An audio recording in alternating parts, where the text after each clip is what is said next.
கிறிஸ்தேசுவுக்குள் அன்பாய் அழைக்கப்பட்ட அன்புக்குரிய சகோதரர்களே, அன்புக்குரிய சகோதரிகளே, மீண்டுமாக நம்முடைய வாழ்நாட்களில் ஒரு நாளை நமக்கு கிருபையை கொட்டி கொடுத்த நம்முடைய பிதாவாகிய தேவனுக்கு நம்முடைய ஆண்டவராகிய இயேசு கிறிஸ்துவின் நாமத்தினாலே துதிகளையும் ஸ்தோத்திரங்களையும் நாம் ஏறெடுத்துக்கொண்டு நாம் இன்றை பார்க்கக்கூடிய பாடத்தினுடைய தலைப்பு என்ன அப்படின்னு பாத்தீங்கன்னா, யூப்ளி அப்படின்ற ஒரு தலைப்பின் கீழ் நாம் இன்றைய பாடத்தை நாம் என்ன பண்ண போறோம் அப்படின்னு பாத்தீங்கன்னா தியானிக்க போறோம். சோ யூப்ளி அப்படின்னு சொன்ன உடனே உங்க மைண்டுக்கு என்ன ஞாபகம் வருது? யூப்ளி அப்படின்னு சொன்ன உடனே உங்களுக்கு மைண்டுக்கு என்ன ஞாபகம் வருது? யூப்ளி அப்படின்னு சொன்ன உடனே உங்க மனசுக்கெல்லாம் ஒரு விஷயம் ஞாபகம் வந்திருக்கும் அப்படின்னு நினைக்கிறேன். யூப்ளி அப்படின்னு சொன்னாலே அந்த 50வது வருஷத்தை தான் நம்ம யூப்ளி அப்படின்னு என்ன பண்ணுவோம்னு பாத்தீங்கன்னா நம்ம சொல்லுவோம். சோ இந்த யூப்ளியை குறித்து பைபிள்ல எங்கன்னா சொல்லப்பட்டிருக்க அப்படின்னு பாத்தீங்கன்னா, தேவன் மோசே மூலம் கொடுத்த நியாய பிரமாணத்துல இந்த யூப்ளி வருஷத்தை குறித்து பதிவு செய்யப்பட்டிருக்கு. சோ அது எந்த இடத்துல இருக்கு அப்படின்னு பாத்தீங்கன்னா, லேவியராகமம் புஸ்தகத்துல தேவன் என்ன பண்ணிருக்காருன்னா இஸ்ரேல் ஜனங்களுக்கு கொடுத்திருக்காரு. இஸ்ரேல் ஜனங்க நியாய பிரமாணத்துல அனுசரிக்க வேண்டிய ஒரு மிக முக்கியமான விஷயம் தான் என்ன அப்படின்னு பாத்தீங்கன்னா இந்த யூப்ளி பிரமாணம் அப்படின்ற ஒரு விஷயத்தை நம்ம பார்க்கிறோம். நாம் வசனம் வாசிக்கலாம். லேவியராகமம் 25ஆம் அதிகாரம் 8ஆம் வசனம் மற்றும் 9ஆம் வசனம். லேவியராகமம் 25ஆம் அதிகாரம் 8ஆம் வசனம் முதல். அன்றியும் 7 ஓய்வு வருஷங்கள் உள்ள 7 வருஷங்களை எண்ணுவாயாக. ஆக்சுவலா இஸ்ரேல் ஜனங்களுக்கு நிறைய விஷயங்கள் நியாய பிரமாணத்தில் தேவன் என்ன பண்ணிருக்காருன்னு பாத்தீங்கன்னா கொடுத்திருக்காரு. சோ அதுல மெயினா இந்த ஒரு யூப்ளி வருஷத்தை என்ன பண்ணி சொல்லியிருக்காரு அப்படின்னு பாத்தீங்கன்னா அவங்க அனுசரிக்க சொல்லியிருக்காரு. சோ இஸ்ரேல் ஜனங்களுக்கு பாத்தீங்கன்னா காமனா பாத்தீங்கன்னா 6 நாள் அவங்க வேலை செய்யணும், 7வது நாள் அவங்களுக்கு என்ன நாள் அப்படின்னு பாத்தீங்கன்னா ஓய்வு நாள் அப்படின்னு நம்ம பார்க்கிறோம். சோ அந்த மாதிரி அவங்க 6 வருஷம் என்ன பண்ணணும்னு பாத்தீங்கன்னா என்ன பண்ணணும், அப்படி 6 வருஷத்தை கழித்து வரக்கூடிய அந்த 7வது வருஷம் எது அப்படின்னு பாத்தீங்கன்னா ஓய்வு வருஷம் அப்படின்னு என்ன பண்ணுவாங்கன்னா சொல்லுவாங்க. சோ அப்ப இந்த 6 வருஷம் முடிந்த அந்த வரக்கூடிய 7வது வருஷம் தான் அவங்களுக்கு என்ன வருஷம் பாத்தீங்கன்னா ஓய்வு வருஷம் அப்படின்னு என்ன பண்ணும் அப்படின்னு பாத்தீங்கன்னா இருக்கும். சோ அந்த ஓய்வு வருஷத்துல அவங்க என்ன பண்ண வேண்டியதில்லை அப்படின்னு பாத்தீங்கன்னா விதைக்க வேண்டியதில்லை. அதுக்கு முன்னாடியே என்ன ஆயிரும் பாத்தீங்கன்னா அதற்கான பலனை தேவன் முன்னாடி வருஷத்துல என்ன பண்ணிடுவான்னு பாத்தீங்கன்னா கொடுத்துருவார். சோ அந்த மாதிரி இந்த இடத்துல என்ன சொல்றாரு அப்படின்னு பாத்தீங்கன்னா, லேவியராகமம் 25ஆம் அதிகாரம் 8ஆம் வசனம் மற்றும் 9ஆம் வசனம் வாசிங்க. அன்றியும் ஓய்வு வருஷங்கள் உள்ள 7 வருஷங்களை எண்ணுவாயாக. ஓய்வு வருஷங்கள் உள்ள 7 வருஷங்களை எண்ணுவாயாக அப்படின்னு என்ன அர்த்தம்? 6 வருஷம் முடிஞ்சிட்டு வரக்கூடிய அந்த 7வது வருஷத்துக்கு பேர் தான் ஓய்வு வருஷம். அந்த மாதிரி 7 ஓய்வு வருஷங்கள் உள்ள 7 ஓய்வு வருஷங்களை எண்ணுவாயாக.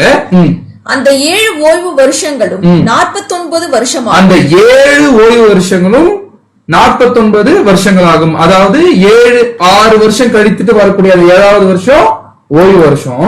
அந்த மாதிரி 7 ஓய்வு வருஷங்கள் என்ன பண்ண சொல்றாருன்னு பாத்தீங்கன்னா கணக்கிட சொல்றாரு. அப்படின்னா 7 × 7 எவ்வளவு அப்படின்னு பாத்தீங்கன்னா 49 வருஷம். படிங்க 9ஆம் வசனம்.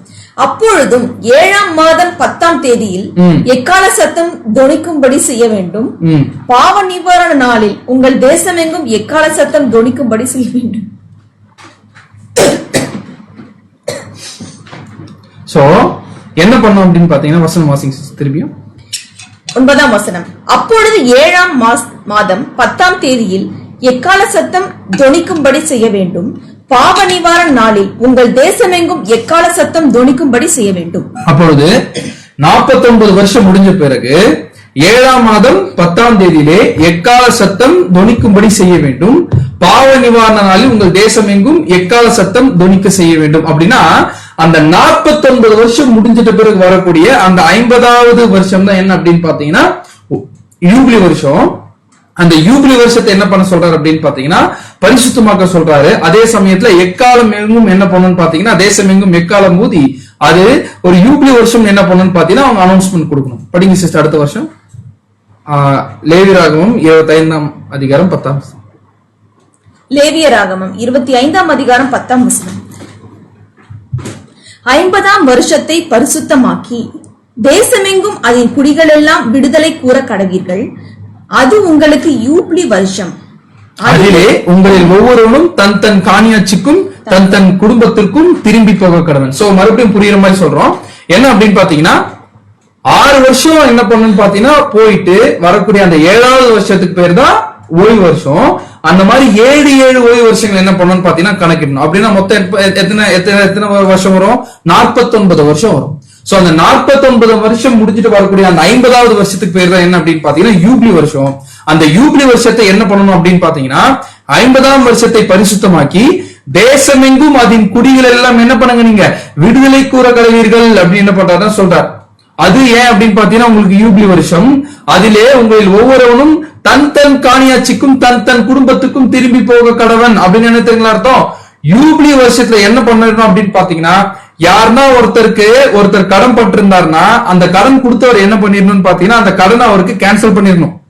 யாருன்னா ஒருத்தருக்கு அடிமையா போயிருந்தாங்கன்னு பாத்தீங்கன்னா அந்த ஓனர் என்ன செஞ்சிடணும் அப்படின்னு பாத்தீங்கன்னா அந்த அடிமை என்ன பண்ணிடணும்னு பாத்தீங்கன்னா ரிலீஸ் பண்ணிடணும். அதே சமயத்துல யாருடைய நிலத்தனா அடமானம் வச்சிருந்தாங்கன்னா அந்த அடமானம் வைக்கப்பட்ட நிலங்களை என்ன பண்ணிடணும்னு பாத்தீங்கன்னா அதுக்கு சொந்தமானவருக்கே அந்த இடங்களை என்ன செஞ்சிடணும் அப்படின்னு பாத்தீங்கன்னா திருப்பி கொடுத்தணும். அப்படின்னு யோசிச்சு பாருங்க. அது ரொம்ப ஒரு சந்தோஷமான ஒரு வருஷமா யாருக்கு இருக்கும் அப்படின்னு பாத்தீங்கன்னா இஸ்ரேல் ஜனங்களுக்கு இருக்கும் அப்படின்ற ஒரு விஷயத்தை என்ன பண்றோம் அப்படின்னு பாத்தீங்கன்னா பாக்குறோம். சோ அப்படின்னா மொத்தம் இந்த கணக்கு நம்ம பார்த்தும் போது 7 ஓய்வு வருஷங்களை கணக்கு பண்ணீங்கன்னா மொத்தம் எத்தனை வருஷம் வருங்க? 49 வருஷம். சரிங்களா? அப்ப 49 வருஷம். அந்த 49 வருஷம் முடிஞ்சிட்ட பிறகு வரக்கூடிய அந்த ஒரு வருஷம் தான் என்ன அப்படின்னு பாத்தீங்கன்னா யூப்ளி வருஷம். அந்த 50வது வருஷத்துக்கு பேர் தான் என்ன வருஷம் அப்படின்னு பாத்தீங்கன்னா யூப்ளி வருஷம் அப்படின்ற ஒரு விஷயத்தை நம்ம பாக்குறோம். வசனம் வாசிக்கலாம். லேவியராகமம் 25ஆம் அதிகாரம் 13ஆம் வசனம் மற்றும் 14ஆம் வசனம். லேவியராகமம் 25ஆம் அதிகாரம் 13ஆம் வசனம். அந்த யூபிலி வருஷத்தில் உங்களில் அவனவன் தன் தன் காணியாட்சிக்கு திரும்பி அவங்க சொந்த இடத்துக்கு என்ன பண்ணுவீங்க? நீங்க திரும்பி போயிருங்க. ஆகையால் பிறனுக்கு எதையாவது விற்றாலும் அவனிடத்தில் எதையாவது கொண்டாலும் ஒருவருக்கொருவர் அநியாயம் செய்ய, ஒருத்தருக்கு நீங்க விற்கும் பொழுதும் கொள்ளும் பொழுதும் ஒருத்தருக்கு அநியாயம் செய்து கொள்ளக்கூடாது. படிங்க அடுத்து. யூப்ளி வருஷத்துக்கு பின்வரும் வருஷங்களில் தொகைக்கேற்ற பிறனிடத்தில் கொள்வாயாக பலனுள்ள வருஷங்களின் தொகைக்கேற்ற அவன் உனக்கு விற்பானாக. படிங்க 16ஆம் வசனம். பலனுள்ள வருஷங்களில் லக்கத்தை பார்த்து அவன் உனக்கு விற்கிறபடியால் வருஷங்களின் தொகை ஏறினால் வருஷங்களின் தொகை ஏறினால் விலை ஏறவும், வருஷங்களின் தொகை குறைந்தால் விலை குறையவும் வேண்டும். அப்படின்னா இந்த இடத்துல என்ன தெளிவா சொல்றாங்க அப்படின்னு பாத்தீங்கன்னா யூப்ளி வருஷம் வந்துட்டா என்ன பண்ணிடணும்னு பாத்தீங்கன்னா ஒருவேளை நிலங்களை அடமானம் வச்சிட்டு இருந்தாலுமே அந்த நிலத்தை சொந்தமானவருக்கு என்ன பண்ணிடணும்னு பாத்தீங்கன்னா திரும்பி கொடுத்துடணும். சோ அப்படிதான் யோசிச்சு பாருங்க. ஒருவேளை மொத்தம் யூப்ளி வருஷம் எத்தனாவது வருஷம் பாத்தீங்கன்னா 50வது வருஷம். அப்படின்னா ஒருத்தர் 5வது வருஷத்திலே இடத்தை அடமானம் வைக்கிறாருன்னு வச்சுக்கோங்களேன். அப்படின்னா எவ்வளவு அந்த நிலத்துக்கான பணம் வாங்கலாம்னு பாத்தீங்கன்னா நிறைய பணத்தை வாங்கிக்கலாம். ஆனா ஒருத்தர் 48வது வருஷத்துல வைக்கிறாரு நிலத்தை அடமானம் ஒருத்தர்கிட்ட போய். அப்ப பாத்தீங்கன்னா அந்த வருஷத்துக்கு ஒரு வருஷத்துல என்ன பண்ணிருந்தோம்? ஆக்சுவலா அந்த இடத்த ரிலீஸ் பண்ணிருந்தோம். அப்ப அந்த தொகை வாங்கும்போது கடனா வாங்கக்கூடிய அந்த தொகை எவ்வளவுதான் இருக்கும் அப்படின்னு பாத்தீங்கன்னா கம்மியா இருக்கும். அதான் சொல்றாரு வருஷங்களின் தொகை ஏறினால் விலை ஏறும். உதாரணத்துக்கு ஒருத்தர் 3வது வருஷத்துல அடமானம் வைக்கிறாருன்னு வச்சுக்கோங்களேன். அப்படின்னா இன்னும் எத்தனை வருஷம் இருக்கு அந்த நிலத்தை அவர் பயன்படுத்திக்கலாம்? 47 வருஷம் இருக்கு. அப்படின்னா அந்த நிலத்தை அடமானம் வைக்கிறாருல அவருக்கு எவ்வளவு கொடுக்கணும் அப்படின்னு பாத்தீங்கன்னா நிறைய பணத்தை கொடுக்கணும். புரிஞ்சுங்களா? ஒருவேளை 45வது வருஷத்தை வைக்கிறாருன்னு வச்சுக்கலாம் ஒருத்தர், எவ்வளவுதான் இருக்கும் அப்படின்னு பாத்தீங்கன்னா ஒரு 4 வருஷம் தான் இருக்கும் பேலன்ஸ். சோ அந்த 4 வருஷத்துக்கு ஏற்ற மாதிரி என்ன பண்ணிடணும் அப்படின்னு பாத்தீங்கன்னா விலை குறைவா கொடுக்கணும். ஏன்னா 50வது வருஷமாகிய அந்த யூப்ளி வருஷம் வந்துருச்சுன்னா என்ன பண்ணிடணும் அப்படின்னு பாத்தீங்கன்னா அவர்களுடைய நிலத்தை அவருடைய காணியாட்சியை அவங்க இழந்து போனதை அவங்களுக்கே திருப்பி என்ன பண்ணிடணும்? கொடுத்துடணும். அடிமையா யாருன்னா ஒருத்தர் இருந்தா அவர் என்ன செஞ்சிடணும் பாத்தீங்கன்னா ரிலீஸ் செஞ்சிடணும். சோ இதுதான் யூப்ளி வருஷத்தினுடைய ஒரு மிக முக்கியமான தாற்பயம். இந்த ஒரு விஷயத்த இஸ்ரேல் ஜனங்க அனுசரிக்கிறதுக்கு தேவன் மோசே மூலம் நியாயப்பிரமாணத்துல என்ன பண்ணிருக்காரு அப்படின்னு பாத்தீங்கன்னா கொடுத்திருக்கிறார் அப்படின்ற ஒரு விஷயத்தை என்ன பண்றோம்னு பாத்தீங்கன்னா நம்ம பாக்குறோம். வசனம் வாசிக்கலாம். லேவியராகமம் 25ஆம் அதிகாரம் 17ஆம் வசனம். லேவியராகமம் 25ஆம் அதிகாரம் 17ஆம் வசனம். உங்களில் ஒருவனும் பிறனுக்கு அநியாயம் செய்யக்கூடாது. இவர் சொன்ன இந்த ஒரு நியாயப்பிரமாண கட்டளைய ஒருத்தரும் மீறாம அதை ஒவ்வொரு இஸ்ரவேலனும் சரியாக பின்பற்ற வேண்டும் என்ன பண்றான்னு பாத்தீங்கன்னா தேவன் சொல்றாரு ஒருத்தருக்கு ஒருத்தர் அநியாயம் செய்யக்கூடாது. உன் தேவனுக்கு பயப்பட வேண்டும். நான் உங்கள் தேவனாகிய கர்த்தர் என்ன பண்றாதீங்க, நீங்க மறந்துடாதீங்க அப்படின்னு சொல்லிட்டு அடுத்து என்ன சொல்றாரு அப்படின்னு பாத்தீங்கன்னா இந்த இடத்துல சொல்றாரு. படிங்க. லேவியராகமம் 25ஆம் அதிகாரம் 20ஆம் வசனம் முதல் 22ஆம் வசனம் வரை. 20ஆம் வசனம். 7ஆம் வருஷத்தில் எதை புசிப்போம்? நாங்கள் விதைக்காமலும் விளைந்ததை சேர்க்காமலும் இருக்க வேண்டுமே என்று சொல்வீர்கள் ஆனால் அதாவது 7வது வருஷமா இருக்கக்கூடிய ஓய்வு வருஷம் இருக்கு இல்லையா, அந்த ஓய்வு வருஷத்துல என்ன பண்ணக்கூடாதுன்னு பாத்தீங்கன்னா விதைக்க கூடாது. எந்த ஒரு விவசாயத்துல என்ன பண்ணக்கூடாதுன்னு பாத்தீங்கன்னா விதைக்க கூடாது, விளைந்ததை என்ன பண்ணக்கூடாதுன்னா சேர்க்க கூடாது அப்படின்ற ஒரு கட்டளை இருக்கு. இப்போ என்ன ஒரு கேள்வி வரும்னு பாத்தீங்கன்னா, இப்ப 7ஆம் வருஷத்துல விதைக்க கூடாதுன்னா எப்படி சாப்பிடுறது அப்படின்னு ஒரு கேள்வி யாருக்கு வரும்? இஸ்ரேல் நேச்சுரலா வரும் இல்லையா? படிங்க. நான் 6ஆம் வருஷத்தில் உங்களுக்கு ஆசீர்வாதத்தை அனுகிரகம் பண்ணுவேன். நான் 6ஆம் வருஷத்துல என்ன பண்ணிடுவேன்? உங்களுக்கு ஆசீர்வாதத்தை அனுகிரகம் பண்ணிடுவேன். அது உங்களுக்கு 3 வருஷத்தின் பலனை தரும். அது எத்தனை வருஷத்துக்கு பலன் கொடுத்துருமாமா? 6ஆம் வருஷத்துல 3 வருஷத்தினுடைய பலன் என்ன பண்ணிடுவாமா? கொடுத்துருமாமா. புரிச்சுங்க என்ன சொல்றது? அப்படின்னா இந்த இடத்துல ஏன் 3 வருஷத்தினுடைய பலன் கொடுக்கணும் அப்படின்னு பாத்தீங்கன்னா, இந்த இடத்துல பர்டிகுலரா நம்ம நல்லா என்ன பண்ணணும்னு பாத்தீங்கன்னா ஒரு விஷயத்த நம்ம மைண்ட்ல வச்சுக்கணும். என்ன மைண்ட்ல வச்சுக்கணும் அப்படின்னு பாத்தீங்கன்னா, ஆக்சுவலா ஓய்வு வருஷத்துக்கு தேவையான விளைச்சல அதுக்கு முன்னாடி என்ன பண்ணிடுறார்? தேவன் கொடுத்துறாரு அப்படின்ற ஒரு விஷயத்தை என்ன பண்றோம்னு பாத்தீங்கன்னா நம்ம பாக்குறோம்.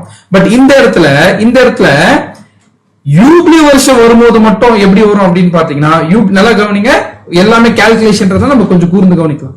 யூப்ளி வருஷம் அப்படின்னு சொல்லும் போது மட்டும் அந்த யூப்ளி வருஷம் எப்ப யூப்ளி வருஷம் 7x7, அதாவது 7x7 ஓய்வு வருஷங்களை கணக்கு பண்ணும்போது அந்த 49வது வருஷம் முடிஞ்ச பிறகு வரக்கூடிய அந்த 50வது வருஷம் தான் யூப்ளி வருஷம். அப்ப யூப்ளி வருஷத்துல எதுவும் என்ன பண்ண முடியாது? எதுவும் விதைக்க முடியாது, எதுவும் விளையாத சேர்க்க முடியாது. அதற்கு முன்பாக இருக்கக்கூடிய 49வது வருஷமும் எந்த வருஷம் தான்? அதுவும் 49 எந்த வருஷம் தான் பாத்தீங்கன்னா அதுவும் ஓய்வு வருஷம் தான். சோ அதுலயும் என்ன பண்ண முடியாது? எந்த ஒரு விஷயத்தையும் செய்ய முடியாது. 51வது வருஷத்துல தான் அவங்க என்ன பண்ணணும்னு பாத்தீங்கன்னா விதைக்க ஆரம்பிக்க முடியும். அப்ப கூட அந்த டைம் என்ன பண்ண முடியாது? சாப்பிட முடியாது. அப்படின்னா 49, 50, 51வது வருஷத்துக்கு தேவையான விளைச்சலை 48வது வருஷத்துல நான் என்ன பண்ணிடுவேன்? கொடுத்துருவேன். தேவன் என்ன பண்றான்னு பாத்தீங்கன்னா சொல்றாரு. சோ அதுதான் பார்க்கலாம் இந்த ஒரு சின்ன சாட்ல. 48வது வருஷத்துல தேவன் என்ன பண்ணிடுறாருமா? விதைக்க சொல்றாரு. அப்படி அதுதான் இந்த இடத்துல சொல்லப்பட்ட 6வது வருஷம். சோ இந்த 6வது வருஷத்துல 3 வருஷத்தினுடைய பலன் என்ன பண்ணிடுறாருமா? கொடுத்துறாருமா. 3 வருஷத்தினுடைய பலன் எதுக்காக அப்படின்னு பாத்தீங்கன்னா, 49வது வருஷமோ ஓய்வு வருஷம், கரெக்டுங்களா? ஓய்வு வருஷம். 50வது வருஷமா இருக்கக்கூடிய யூப்ளியும் என்னதான் அப்படின்னு பாத்தீங்கன்னா ஓய்வு வருஷம். இந்த ஒரு 2 ஓய்வு வருஷங்களையும் என்ன செய்ய முடியாதுன்னு பாத்தீங்கன்னா எந்த ஒரு விதைப்பும் பண்ண முடியாது, எந்த ஒரு விளைச்சலும் பண்ண முடியாதுன்றதுனால இந்த ஒரு 2 வருஷத்துக்கு தேவையானது எங்க கிடைச்சிருது? 48வது வருஷத்திலே பலன் கிடைச்சிருது. அதே மாதிரி 51வது வருஷத்துல தான் என்ன பண்ணுவாங்கன்னு பாத்தீங்கன்னா மறுபடியும் விதைக்க ஆரம்பிப்பாங்க. அப்பதான் விதைக்க ஆரம்பிப்பாங்க, உடனே என்ன வந்துடாது? பலன் வந்துடாது. சோ அதனால அந்த வருஷத்துக்கும் தேவையானதை தேவன் என்ன செஞ்சிடறாரு அப்படின்னு பாத்தீங்கன்னா இந்த இடத்துல 48வது வருஷத்துல தேவன் என்ன பண்ணிடுறாராமா? கொடுத்துடுறாரு அப்படின்ற ஒரு விஷயத்த நம்ம பாக்குறோம். சோ யோசிச்சு பாருங்க, ஒரு சாதாரண ஒரு கிருபியை தேவன் என்ன பண்ணல அப்படின்னு பாத்தீங்கன்னா இஸ்ரேல் ஜனங்களுக்கு கொடுக்கல. சோ மேஜரான கட்டளை என்ன அப்படின்னு பாத்தீங்கன்னா, யூப்ளி ஆண்டின் போது நிலம் பயிரிடப்படாமல் நிலத்துக்கு ஓய்வு அளிக்க வேண்டும் என்பது தேவனுடைய கட்டளை. புரிச்சுங்களா? சோ அப்படின்னா திரும்ப சிம்பிளா சொல்றேன் பாருங்க. யூப்ளி வருஷம்ன்றது எத்தனாவது வருஷம்? 50வது வருஷம். அது எப்படி கால்குலேட் பண்ணோம்?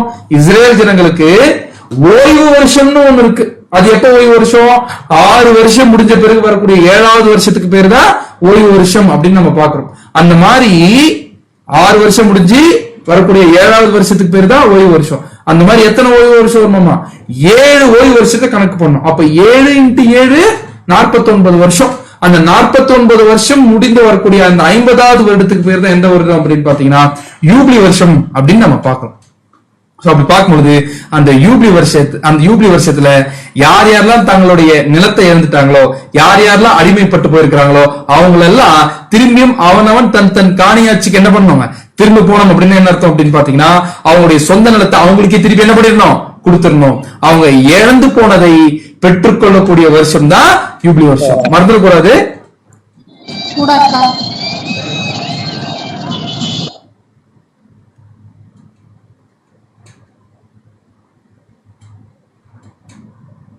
இழந்து போனதை பெற்றுக்கொள்ளக்கூடிய வருஷம் தான் யூப்ளி வருஷம் அப்படின்ற ஒரு விஷயத்த நம்ம மறந்துடக்கூடாது. இழந்து போனதை பெற்றுக்கொள்ளக்கூடிய வருஷம் தான் யூப்ளி வருஷம். சோ இந்த ஒரு விஷயத்த ரொம்ப ஜாக்கிரதை இஸ்ரேல் ஜனங்கள் தேவன் என்ன சொல்லியிருக்காரு அப்படின்னு பாத்தீங்கன்னா அனுசரிக்க சொல்லியிருக்காரு. இப்ப நமக்கு ஒரு கேள்வி வரும், தேவன் இஸ்ரேல் ஜனங்களை இந்த ஒரு விஷயத்த செய்ய சொல்லியிருக்காரு, அவங்களை இதை செய்ய சொன்னதுக்கும் நமக்கும் எதனா சம்பந்தம் இருக்கா? நல்லா யோசிங்க.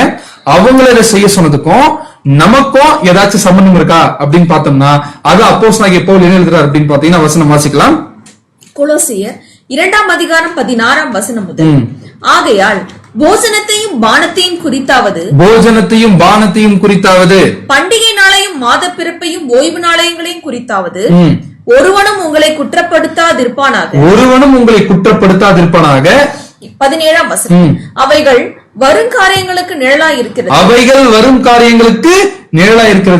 அவைகளின் பொருள் கிறிஸ்துவை பற்றினது அப்படின்னு பாக்குறோம். அப்படின்னு என்ன அர்த்தம் அப்படின்னு பார்த்தோம்னா ஆக்சுவலா நியாயப்பிரமாணத்துல கொடுக்கப்பட்ட ஒவ்வொரு விஷயத்தும் அது ஒரு நிழல்.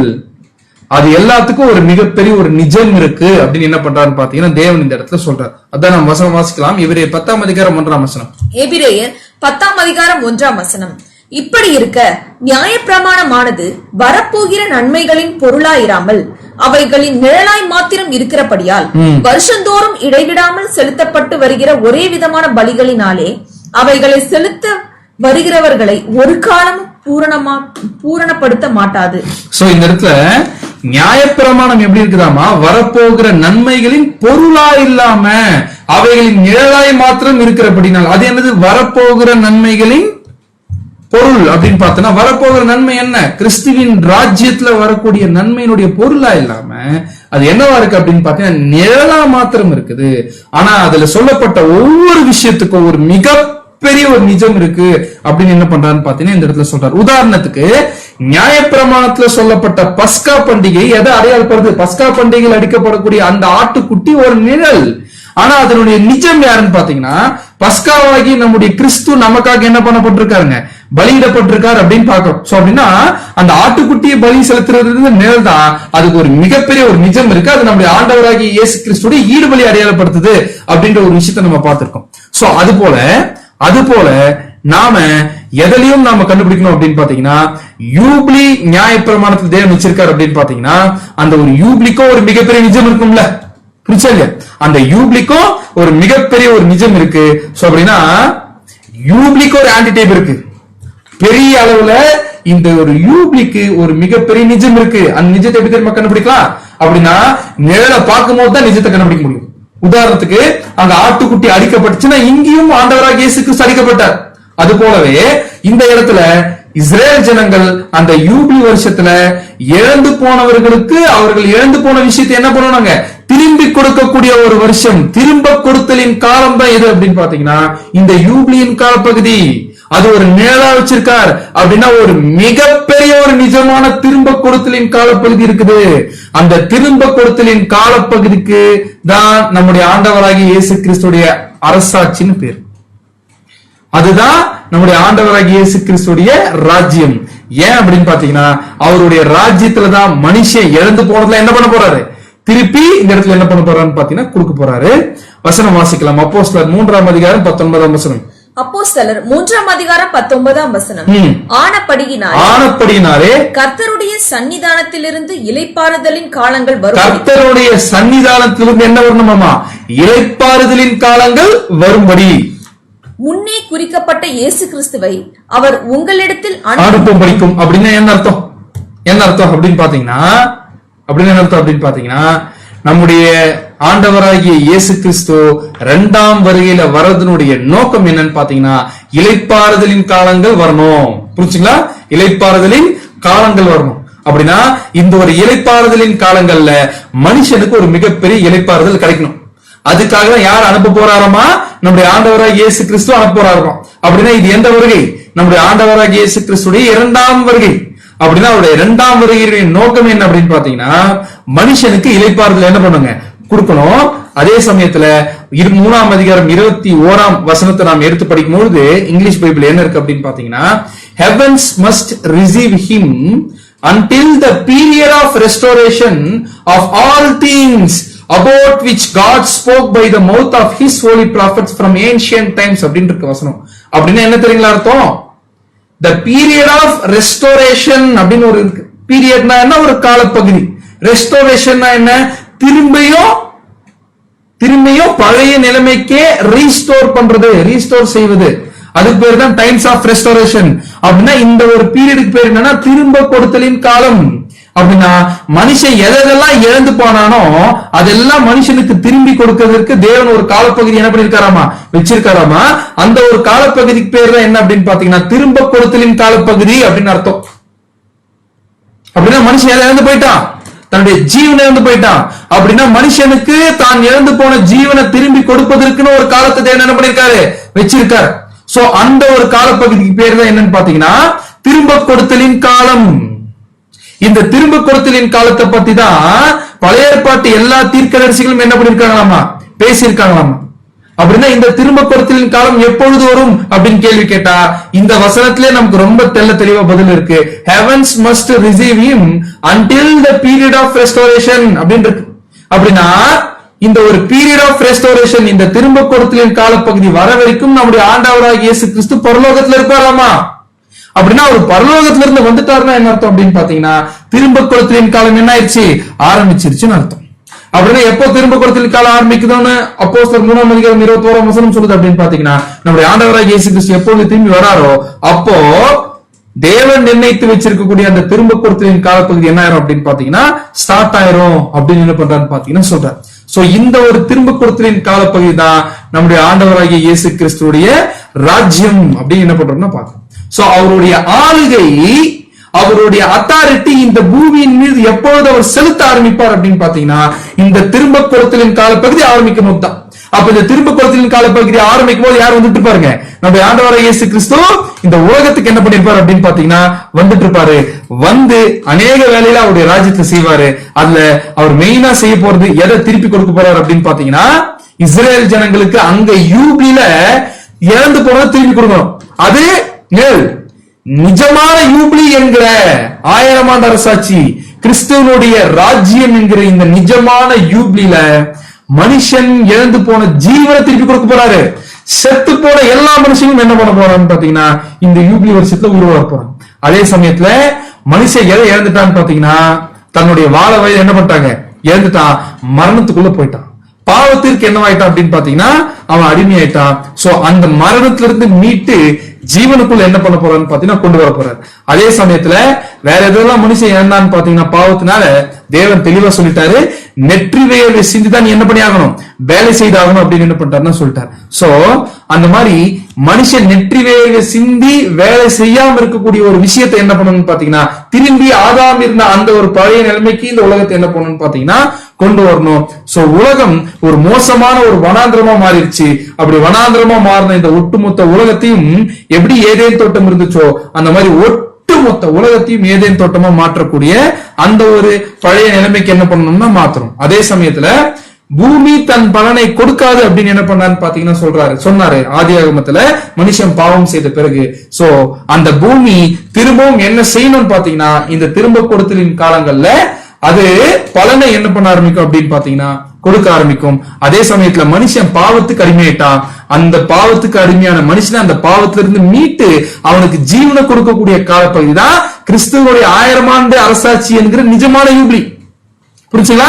அங்க இஸ்ரேல் ஜனங்களை கொடுக்கும் போது சின்னதா நிழல்ல அவங்க எழுந்து போனதை கொடுக்கறதுக்குன்னு ஒரு காலப்பகுதி வச்சிருந்தார். அது எதுக்கு நிழலா இருக்கு அப்படின்னு பாத்தீங்கன்னா நம்முடைய ஆண்டவராகிய இயேசு கிறிஸ்துவோட 1000 ஆண்டு அரசாட்சியில மனுஷன் எதெல்லாம் இழந்தானோ அது எல்லாத்தையும் என்ன பண்ண போறாருங்க, திருப்பி என்ன பண்ண போறாரு அப்படின்னு பாத்தீங்கன்னா கொடுக்க போறாரு. சோ அதுதான் நிஜமான யூபிலி அப்படின்னு என்ன பண்றோம்னு பாத்தீங்கன்னா பாக்குறோம். சோ அது டைப் இஸ்ரேல் ஜனங்களுக்கு கொடுத்தது டைப் அந்த யூபிலி. ஆன்டி டைப் எது அப்படின்னு பாத்தீங்கன்னா நம்முடைய ஆண்டவராகிய இயேசு கிறிஸ்துவோடைய 1000 ஆண்டு அரசாட்சி அப்படின்னு பாக்குறோம். இப்ப கேள்வி என்ன அப்படின்னு பாத்தீங்கன்னா என்ன தெரியுமா ஆச்சரியம், இந்த பாடத்துல என்ன தெரியுங்களா பார்க்க போறோம் நாம. இந்த பாடத்துல என்ன பார்க்க போறோம் அப்படின்னு பாத்தீங்கன்னா தேவன் பழைய ஏற்பாட்டு காலத்துல இஸ்ரேல் ஜனங்களுக்கு கொடுத்தாருல அந்த நிழலான யூபிலி, அந்த யூபிலி வச்சு நம்ம என்ன கணக்கு போடலாம் அப்படின்னு பாத்தீங்கன்னா நிஜமான யூபிலியான நம்முடைய ஆண்டவராகிய இயேசு கிறிஸ்துவோடைய அரசாட்சி, தட் இஸ் அவருடைய 2ஆம் வந்திருத்தல், 2ஆம் வருகை எப்படி நடக்கும், எந்த வருஷத்துல இருக்கு அப்படின்ற ஒரு விஷயத்த இன்னைக்கு நாம என்ன பண்ண போறோம்னு பாத்தீங்கன்னா வேதத்தின் அடிப்படையில கணக்கு போட்டு என்ன பண்ண போறோம்னா நாம கண்டுபிடிக்க போறோம் அப்படின்ற ஒரு விஷயத்த நம்ம மனசுல என்ன பண்ணிக்கலாம்னு பாத்தீங்கன்னா வச்சுக்கலாம். சோ இந்த ஒரு நிழல் பொருள் குறித்து நம்முடைய ஆண்டவராகிய இயேசு கிறிஸ்து என்ன சொல்றாரு அப்படின்னு பாத்தீங்கன்னா வசனம் வாசிக்கலாம். மத்தேயு 5ஆம் அதிகாரம் 18ஆம் வசனம். மத்தேயு 5ஆம் அதிகாரம் 18ஆம் வசனம். வானமும் பூமியும் ஒழிந்து போனாலும், வானமும் பூமியும் ஒழிந்து போனாலும் நியாயப்பிரமாணத்தில் உள்ளதெல்லாம் நியாயப்பிரமாணத்தில் உள்ளதெல்லாம் நிறைவேறும் அளவும் அதில் ஒரு சிறு எழுத்தாகிலும் ஒரு எழுத்தின் உறுப்பாகிலும் ஒழிந்து போகாது என்று மெய்யாகவே உங்களுக்கு சொல்லுகிறேன். ஒரு விஷயத்தினுடைய ஆண்டவராகிய இயேசு கிறிஸ்து சொல்லியிருக்காரு. என்ன சொல்லியிருக்கிறார் அப்படின்னு பாத்தீங்கன்னா, வானமும் பூமியும் ஒழிந்து போனாலும் நியாயப்பிரமாணத்தில் உள்ள சொன்னதுல என்னன்னா நிறைவேறிய தீரும் அதில் உள்ள ஒரு சிறு எழுத்தாகிலும் ஒரு எழுத்தின் உறுப்பாகிலும் ஒழிந்து போகாது என்று உங்களுக்கு மெய்யாகவே சொல்கிறேன் அப்படின்னு என்ன அர்த்தம் பாத்தீங்கன்னா, நியாயப்பிரமாணத்துல நிழலா சொல்லப்பட்ட எல்லா விஷயமும் என்னாகும், நிறைவேறும் அப்படின்னு சொல்றார். எல்லாத்துக்கும் நிஜம் என்னாகும், வந்தே தீரும் அப்படின்னு சொல்றாரு. அப்படின்னா நிழல் ஒரு காலப்பகுதியில் என்ன ஆயிரும் பாத்தீங்கன்னா முடிவடைஞ்சிரும். உதாரணத்துக்கு பஸ்கா பலி எடுத்துக்கலாம். இப்போ போய் பஸ்கா பலி நம்ம செலுத்தணுமா இல்லையே? ஏன் அப்படின்னு பாத்தீங்கன்னா, பஸ்கா ஆட்டுக்குட்டி என்கிற நிழலான அந்த அடையாளம் எப்ப முடிஞ்சிருச்சு அப்படின்னு பாத்தீங்கன்னா, நிஜமா எப்ப நம்முடைய ஆண்டவராகிய இயேசு கிறிஸ்து சிலுவையில மரிச்சாரோ அப்போதோட எது முடிஞ்சிருச்சு, நிழல் முடிஞ்சிருச்சு. அப்படின்னா நிழல் எங்க முடியுதோ அந்த இடத்துல எது தொடங்கிறோம் எது ஸ்டார்ட் ஆயிரும் அப்படின்னு பாத்தீங்கன்னா நிஜம் ஸ்டார்ட் ஆயிரும். புரிஞ்சுங்களா? நிழல் எங்க முடியுதோ அந்த இடத்துல எது ஸ்டார்ட் ஆயிரும் அப்படின்னு பாத்தீங்கன்னா நிஜம் ஸ்டார்ட் ஆயிரும் அப்படின்னு பொருள் பாத்தீங்கன்னா பார்த்தோம். இப்போ நாம எதனுடைய நிஜம் கண்டுபிடிக்கணும், யூபிலியினுடைய நிஜம் எங்க ஸ்டார்ட் ஆகுதுன்னு கண்டுபிடிக்கணும். ஏன்னா யூபிலியினுடைய நிஜம் தான் கிறிஸ்துவனுடைய ராஜ்யம். அப்படின்னா யூபிலியினுடைய நிஜம் எங்க ஸ்டார்ட் ஆகுதோ அதுக்கு பேர் தான் திரும்ப பொருத்தலின் காலம் ஸ்டார்ட் ஆகுதுன்னு அர்த்தம். திரும்ப பொருத்தலின் காலம் ஸ்டார்ட் ஆகுதுன்னா யார் வந்துட்டு இருக்காருன்னு அர்த்தம், நம்முடைய ஆண்டவராகிய இயேசு கிறிஸ்து. எப்போ திரும்ப பொருத்தலின் காலம் ஸ்டார்ட் ஆகுதோ அப்ப என்ன பண்ணிருப்பாருங்க, அவரு வந்திருப்பாரு. இப்ப நம்முடைய ஆண்டவராகிய இயேசு கிறிஸ்து 2ஆம் வருகை, அவர் 1000 ஆண்டு அரசாட்சி, திரும்ப பொருத்தலின் கால பகுதி எல்லாம் ஒரே டேட்ல ஸ்டார்ட் ஆகுது. அப்படின்னா அந்த டேட்டை எப்படி கண்டுபிடிக்கிறது, அந்த டேட்டை எப்படி கண்டுபிடிக்கிறது இந்த பாடத்துல என்ன பண்ண போறோம் அப்படின்னு பாத்தீங்கன்னா நாம பார்க்க போறோம். புரிச்சுங்களா? சோ முதல்ல எப்போ ஒரு நிழல் முடியுதோ அந்த இடத்துல எது ஸ்டார்ட் ஆயிரும், நிஜம் ஸ்டார்ட் ஆயிரும் அப்படின்ற ஒரு விஷயத்த நாம என்ன பண்ணிக்கலாம்னு பாத்தீங்கன்னா மைண்ட்ல வச்சுக்கலாம். இப்ப நம்ம எதை கண்டுபிடிக்கணும் அப்படின்னு பாத்தீங்கன்னா நிழல் எப்ப முடிஞ்சது, நிஜம் எப்ப ஸ்டார்ட் ஆச்சு அப்படின்ற ஒரு விஷயத்தை கண்டுபிடிக்க போறோம். சோ இந்த ஒரு யூபிலி நிழலை வச்சு ஒரு மிக முக்கியமான சத்தியத்தை என்ன பண்ண போறோம்னா கண்டுபிடிக்க போறோம்.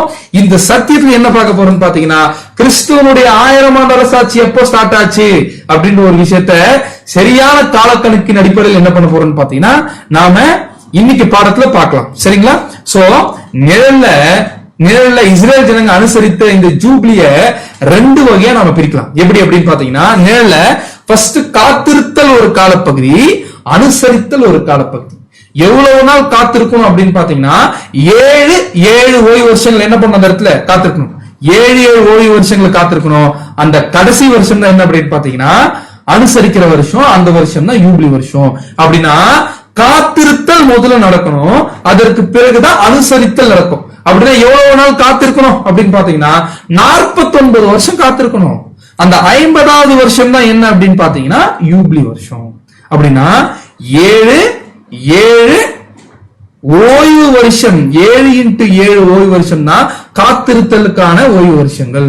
அந்த கடைசி ஒரு வருஷம் தான் அனுசரிக்கிறதுக்கான வருஷம். அந்த வருஷத்துக்கு பேர் தான் என்ன அப்படின்னு பாத்தீங்கன்னா யூபிலி வருஷம் அப்படின்னு என்ன பண்றோம்னு பாத்தீங்கன்னா நம்ம பார்க்கணும். சரிங்களா? சோ இது நிழல். இப்ப இது நிழல்னா இதுக்கு ஒரு நிஜம் இருக்கும்ல, புரிச்சுக்கலாம். இது ஒரு நிஜம் இருக்கும். நிஜமும் எப்படிதான் இருக்கும் அப்படின்னு பாத்தீங்கன்னா நிழல் மாதிரியே நிஜம் இருக்கும். சோ அப்படின்னா நிஜத்திலையும் என்ன இருக்குது அப்படின்னு பாத்தீங்கன்னா காத்திருத்தல் காலப்பகுதி பிளஸ் என்ன இருக்கும் அப்படின்னு பாத்தீங்கன்னா அனுசரிக்கிற காலப்பகுதி. காத்திருத்தல் காலப்பகுதி, அனுசரித்தல் காலப்பகுதி. சோ நிழல்ல எத்தனை வருஷம் காத்திருக்கணும் அப்படின்னு பாத்தீங்கன்னா 7x7 49 வருஷம் காத்திருக்கணும். அந்த 50வது வருஷம் தான் என்ன அப்படின்னு பாத்தீங்கன்னா யூபிலி வருஷம். சரிங்களா? இப்போ நிஜத்துல நாம என்ன பண்ணோம், காத்திருத்தல் வருஷம் கண்டுபிடிக்கணும். அதே மாதிரி அனுசரிக்கிற காலப்பகுதியும் கண்டுபிடிக்கணும். அப்படின்னா நிஜத்துல காத்திருக்கிற காலப்பகுதி எவ்வளவு அப்படின்னு பாத்தீங்கன்னா அங்க எப்படி 7x7 ஓய்வு வருஷத்தை போடுறோம். இப்ப நம்ம எதை கண்டுபிடிக்கிறோம், யூபிலியினுடைய நிஜத்தை கண்டுபிடிக்கிறதுனால எந்த வருஷத்தினுடைய தொகையை எடுத்துக்கொள்ளணும், நாம யூபிலியினுடைய வருஷத்தை தொகையை நம்ம எடுத்துக்கொள்ளணும். அப்படின்னா எத்தனை வருஷங்க, 50 வருஷம். அப்படின்னா காத்திருத்தல் காலப்பகுதி எவ்வளவு, 50x50 எவ்வளவு, 2500 வருஷம் காத்திருக்கணும் நிஜத்துல. எவ்வளவு வருஷம் அனுசரித்தலின் காலப்பகுதி அப்படின்னு பாத்தீங்கன்னா 1000 வருஷம். ஏன் 1000 வருஷம்? அந்த யூப்ளியினுடைய காலப்பகுதி, அதுதான் கிறிஸ்துவனுடைய 1000 ஆண்டு அரசாட்சி அப்படின்றது என்ன பண்றோம்னு பாத்தீங்கன்னா நம்ம கிளியரா பார்க்கணும். சரிங்களா? சோ அப்படின்னா நிஜத்துல எப்படி காத்திருத்தல் காலப்பகுதி அனுசரிக்கிற காலப்பகுதி இருக்கோ, அதே மாதிரி நிஜத்திலையும் காத்திருக்கிற காலப்பகுதி இருக்குது, அனுசரிக்கிற காலப்பகுதியும் இருக்கு. புரிஞ்சுங்களா? அப்படின்னா நிஜம் எப்போ ஸ்டார்ட் ஆகும்னு பாத்தீங்கன்னா நிழல் எப்ப முடியுதோ அங்க நிஜம் என்ன ஆகும்னு பாத்தீங்கன்னா ஸ்டார்ட் ஆகும்.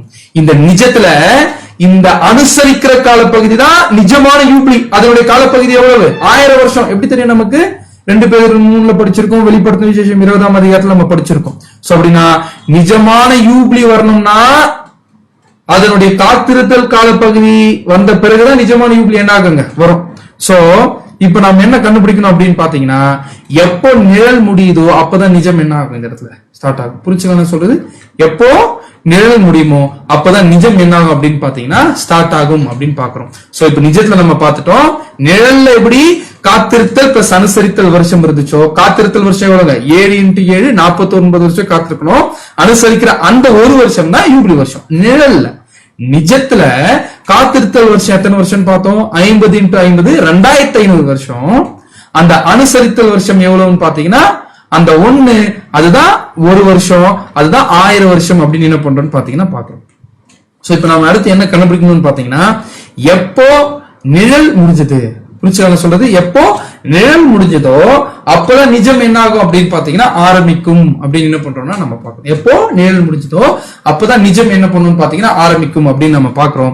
சோ நிழல் எப்ப முடிஞ்சதுன்றது கண்டுபிடிக்கிறதுக்கு நம்ம என்ன கண்டுபிடிக்கணும்? நிழல் எப்ப முடிஞ்சிருக்கும்? எப்போ இஸ்ரேல் ஜனங்க அவங்க யூப்ளி அனுசரிக்கலையோ அப்பதான் எது முடிஞ்சிருக்கும்னு பாத்தீங்கன்னா நிழல் என்ன இருக்குங்க அந்த இடத்துல முடிஞ்சிருக்கும். புரிச்சுங்களா? சோ அதுல இருந்து எது ஸ்டார்ட் ஆயிருக்குன்னு பாத்தீங்கன்னா நிஜம் என்ன இருக்கும் ஸ்டார்ட் ஆயிருக்கும். சோ இப்ப நாம என்ன கண்டுபிடிக்கணும்னா இஸ்ரேல் ஜனங்க கடைசியா எப்பொழுது யூப்ளியை அனுசரிச்சாங்க அப்படின்ற ஒரு விஷயத்தை என்ன பண்ணணும்னா நாம பார்க்கணும். சோ அதுக்கு நாம என்ன பண்ணலாம்னு பாத்தீங்கன்னா ஆல்ரெடி காலக்கணக்குன்னு ஒரு பாடத்தை என்ன பண்ணிருக்கோம் நாம பார்த்திருக்கோம் இல்லையா? அந்த பாடத்தை என்ன படிக்கலாம்னு பாத்தீங்கன்னா நாம நினைவு கொள்ளலாம். சோ நம்ம இந்த காலக்கணக்கு இந்த பாடங்கள்லாம் புரிந்து கொள்வதற்கு கொஞ்சம் கடினமா இருக்கும். மறுபடியும் நாம இதை கேட்கும் பொழுது என்ன ஆயிரும் பாத்தீங்கன்னா உங்களுக்கு கிளியர் ஆயிரும். ஏதாச்சும் இதுல சந்தேகங்கள் இருந்தாலும் நீங்க தாராளமா போன் பண்ணி என்ன பண்ணலாம்னு பாத்தீங்கன்னா உங்களுடைய சந்தேகங்களை தாராளமா நீங்க என்ன பண்ணலாம்னு பாத்தீங்கன்னா கிளாரிஃபை பண்ணிக்கலாம். ஏன்னா எப்பவுமே மேக்ஸ் அப்படின்னு சொல்லும் போது கொஞ்சம் என்ன ஆகும் நமக்கு கொஞ்சம் புரிந்து கொள்வதற்கு சில சகோதரர்களுக்கு கடினமா இருக்கும். சோ நம்ம நல்லா கூர்ந்து என்ன பண்ணலாம்னு பாத்தீங்கன்னா கவனிக்கலாம். சோ நம்ம ஆல்ரெடி இப்ப நம்ம என்ன கண்டுபிடிக்கணும்? எதுல இருந்து எது வரைக்கும் கண்டுபிடிக்கணும்னா கடைசியா இஸ்ரேல் ஜனங்க எப்ப யூப்ளி அனுசரிச்சாங்கன்னு கண்டுபிடிக்கணும். எப்ப அனுசரிச்சாங்கன்னா எப்ப அவங்க சிறையிருப்புக்கு போனாங்களோ அப்ப என்ன பண்ணிருக்க முடியாது, அவங்களால யூப்ளிய அனுசரிச்சிருக்க முடியாது. எப்போ சிறையிருப்புக்கு போனாங்க? கடைசி ராஜாவாகிய சிதேக்கியா அவருடைய ராஜாவுடைய காலப்பகுதி என்ன ஆயிடுச்சு அப்படின்னு பாத்தீங்கன்னா கம்ப்ளீட் இஸ்ரேல் ஜனங்க எங்க போயிட்டாங்க அப்படின்னு பாத்தீங்கன்னா ஒட்டுமொத்த பாபிலோனுக்கு என்ன பண்ணிட்டாங்கன்னு பாத்தீங்கன்னா போயிட்டாங்க. அதுக்கு பிறகு 70 வருஷம் தேசம் என்ன ஆயிடுச்சுங்க பாழாய் போயிடுச்சு அப்படின்ற ஒரு விஷயத்த பார்க்கணும். சோ இப்ப நம்ம என்ன கண்டுபிடிக்கணும், எதை கண்டுபிடிக்கணும் அப்படின்னு பாத்தீங்கன்னா கடைசியா இஸ்ரேல் ஜனங்க எப்போ யூப்ளியை அனுசரிச்சாங்கன்னு என்ன பண்ணோம் நாம கண்டுபிடிக்கணும். புரிஞ்சுங்களா? சோ இந்த டேட் அப்படியே வாசிங்க சிஸ்டர். கானான் பிரித்தல் 6 வருடங்கள், நியாயாதிபதிகள் 450 வருடங்கள், ராஜாக்கள் 513 வருடங்கள், மொத்தம் 969 வருடங்கள். சோ இந்த இடத்துல கானான பிரிச்ச வருஷம் 6 வருஷம், அதுக்கப்புறம் நியாயாதிபதிகளின் காலப்பகுதி எவ்வளவு 450 வருஷம், அதுக்கப்புறமா ராஜாக்களுடைய காலப்பகுதி எவ்வளவு அப்படின்னு பாத்தீங்கன்னா 513 வருஷம், மொத்தம் எத்தனை வருஷங்க 969 வருஷங்கள். எதுல இருந்து இது வரைக்கும்? கானான பிரிச்சதுல இருந்து. ஏன்னா அப்போதுதான் கானான பிரிச்சதுல இருந்து எது வரைக்கும்ங்க, எது வரைக்கும் கடைசி ராஜா வரைக்கும் ஆள்ற வரைக்கும் எவ்வளவு காலப்பகுதினா 513 வருஷம். கானானுக்குள்ள போனதுல இருந்தா எதை அனுசரிச்சிருக்க முடியும்? அவங்களால யூப்ளிய அனுசரிச்சிருக்க முடியும். கரெக்டா இல்லையா? சோ அதுல இருந்து எது வரைக்கும் கடைசி ராஜாவுடைய காலப்பகுதி வரைக்கும் அவங்க அந்த தேசத்துக்குள்ள என்ன பண்றாங்க இருக்கிறாங்க. அதுக்கப்புறம் அந்த தேசத்துக்குள்ள என்ன பண்ணல இல்ல. சோ அதுக்குள்ளதான் யூப்ளி வருஷங்கள் என்ன பண்ணிருக்க முடியும்னு பாத்தீங்கன்னா அனுசரிச்சிருக்க முடியும். மொத்தம் எத்தனை வருஷம்? 969 வருஷம் இஸ்ரேல் ஜனங்க அந்த தேசத்துல என்ன பண்ணிருக்காங்கன்னு பாத்தீங்கன்னா கம்ப்ளீட்டா பாபிலோன் போறதுக்கு முன்னாடி அந்த தேசத்துக்குள்ள இருந்திருக்காங்க. அப்படின்னா அந்த 969 வருஷத்துல மொத்தம் எத்தனை வருஷம் யூப்ளி அனுசரிச்சிருப்பாங்க? மொத்தம் எத்தனை வருஷம் யூப்ளி அனுசரிச்சிருப்பாங்க அப்படின்னு பாத்தீங்கன்னா 50 வருஷம் தான் ஒரு யூப்ளி. அப்படின்னா நம்ம என்ன பண்ணோம், அதோட டிவைட் பண்ணணும். சரிங்களா, அதோட டிவைட் பண்ணணும். சோ டிவைட் பண்றது தமிழ்ல என்ன, வகுத்தல் நினைக்கிறேன், வகுக்கணும். சோ 969 வருஷத்தை நம்ம 50ஆல டிவைட் பண்ணோம்னா மொத்தம் எத்தனை நம்பர் வரும்னு பாத்தீங்கன்னா 19 வருஷம் என்ன ஆகும் அப்படின்னு பாத்தீங்கன்னா 19 யூப்ளி என்ன பண்ணிருக்காங்க அப்படின்னு பாத்தீங்கன்னா அவங்க இஸ்ரேல் ஜனங்க என்ன பண்ணிருக்காங்கன்னு பாத்தீங்கன்னா அனுசரிச்சிருக்காங்க. சோ நம்ம கிளியரா பார்த்துட்டோம். இவ்வாறாக கானானை சுதந்திரித்தது முதல் பாபிலோன் சிறையிருப்பு துவங்கும் வரை மொத்தம் 969 வருடங்கள். அந்த 969 வருடங்கள்ல கடைசியா இஸ்ரேல் ஜனங்க அனுசரிச்ச யூப்ளிகள் எதுதான் அப்படின்னு பாத்தீங்கன்னா எவ்வளவுதாங்க அப்படின்னு பாத்தீங்கன்னா 19 யூப்ளி தான் என்ன பண்ணிருக்காங்க அப்படின்னு பாத்தீங்கன்னா அந்த இடத்துல இஸ்ரேல் ஜனங்க என்ன பண்ணிருக்காங்கன்னு பாத்தீங்கன்னா அனுசரிச்சிருக்காங்க அப்படின்னு பாக்கணும். சோ அப்படின்னா சிறையிருப்பு எப்ப ஆரம்பிச்சிருச்சு, கிமு 606 என்ன ஆயிடுச்சு அப்படி, ஒரு நிமிடம்.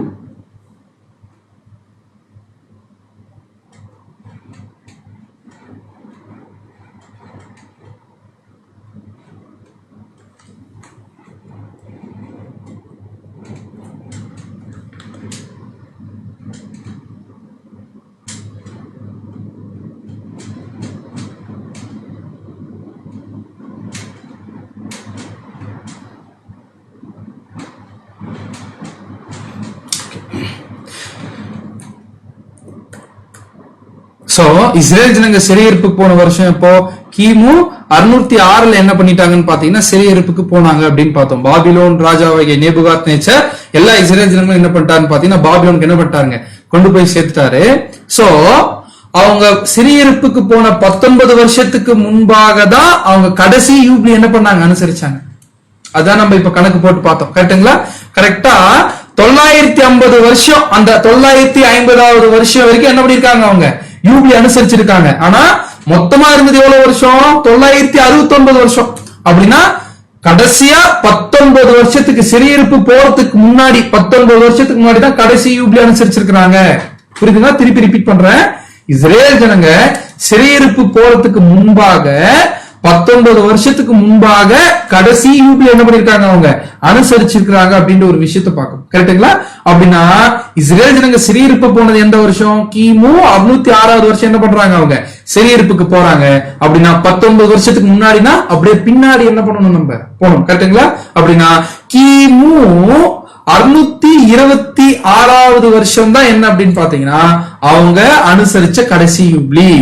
இஸ்ரேல் ஜனங்க எந்த வருஷம் கடைசியா யூப்ளி அனுசரிச்சாங்க, கடைசியா கிமு 626வது வருஷத்துல தான் என்ன பண்ணாங்கன்னு பாத்தீங்கன்னா அனுசரிச்சிருக்காங்க. புரிஞ்சுங்களா, நம்ம ஆல்ரெடி என்ன பார்த்துட்டோம், நிழல் எப்படி இருக்குமோ அதே மாதிரிதான் ஏதோ இருக்கும்னு பாக்குறோம். நம்ம நிஜமும் இருக்கும் அப்படின்னு என்ன பண்றோம்னு பாத்தீங்கன்னா நம்ம பாக்குறோம். கரெக்டா, நிஜமும் இருக்கும் அப்படின்னு பாக்குறோம். சோ அப்படின்னா நிழல்ல யூப்ளி வரதுக்கு முன்னாடி காத்திருத்தல் வருஷங்கள் இருந்துச்சு, அதுக்கப்புறம் தான் யூப்ளி வருஷம்.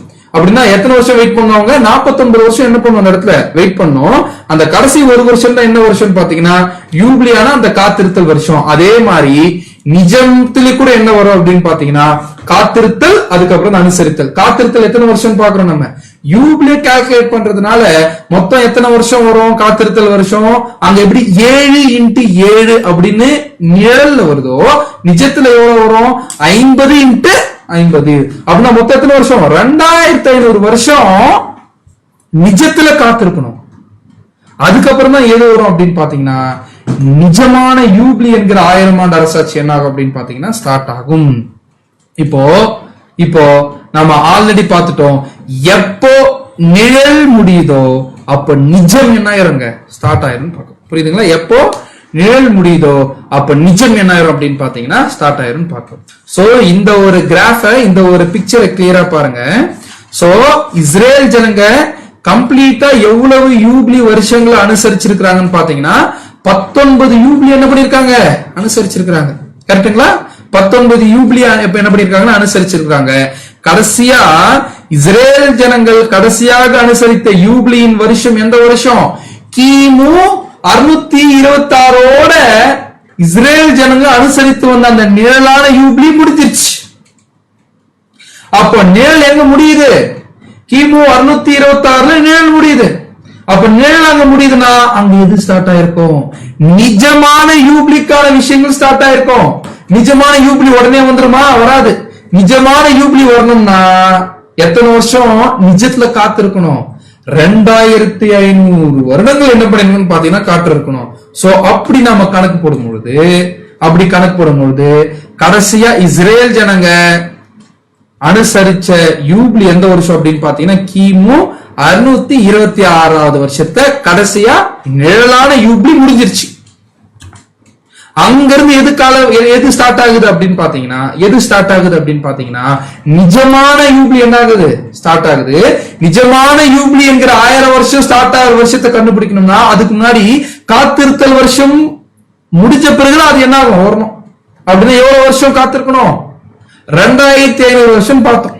அப்படின்னா நாம ஈஸியா நிஜமான யூப்ளி என்கிற அந்த 1000 ஆண்டு அரசாட்சி ஸ்டார்ட் ஆன வருஷத்தை ஈஸியா கண்டுபிடிக்கலாம். எப்படி அப்படின்னு பாத்தீங்கன்னா நிஜமான இந்த யூப்ளியின் சுற்று இருக்குல்ல, நிஜ யூப்ளியின் சுற்று அது எவ்வளவு? 2500 வருஷம். இந்த 2500 எது கூட நாம கழிக்கணும்? கிமு கூட என்ன பண்ணணும்னு பாத்தீங்கன்னா கழிக்கணும். ஏன்னா கிமு என்ன பண்ணணும்னு பாத்தீங்கன்னா கழிச்சோம்னா கிபில எப்போ கிறிஸ்துவோட 1000 அரசாட்சி ஸ்டார்ட் ஆகுதுன்றதை எளிமையா நம்ம கண்டுபிடிச்சிடலாம். சோ அப்படின்னா 2500ல கிமு 626 கழிச்சோம்னா எந்த வருஷம் வரும் அப்படின்னு பாத்தீங்கன்னா கிபி 1874வது வருஷத்துல நிஜமான யூப்ளி ஸ்டார்ட் ஆயிருச்சு. புரிச்சுங்களா? நிஜமான யூப்ளி ஸ்டார்ட் ஆயிருச்சு.